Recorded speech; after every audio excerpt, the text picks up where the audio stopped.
Dalam launching PPDB tahun pelajaran 2024-2025, SMK Pesona Diwantara kembali membuat gebrakan baru.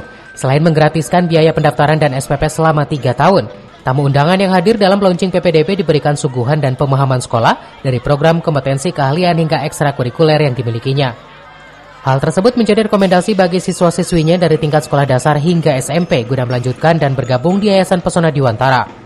Kemajuan yang sangat pesat setiap tahunnya sarana dan prasarana yang mendukung bagi siswa-siswi. Ya itu ya dari tahun ke tahun saya lihat ya karena ada murid seperti sini di SMP di Pesona Diwantara ini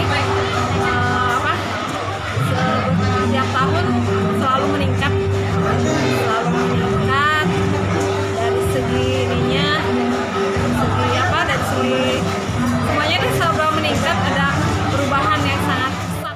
Saya karena kita sudah lihat outputnya bahwa alumni yang dari SMP 2 lalu melanjutkan ke SMK Dewantara, lalu setelah itu ada yang melanjutkan ke tahun 3, ada juga yang sudah kerja. Bahkan memang rata-rata dari lulusan saya, alhamdulillah tidak ada yang tidak kerja dan ada juga yang melanjutkan. Sehingga kami punya kewajiban sebagai guru untuk menginformasikan bahwa sekolah di SMK Pesona Dewantara adalah pilihan yang terbaik. Dari Lewi Sadeng, Kabupaten Bogor, Iman Abdurrahman melaporkan.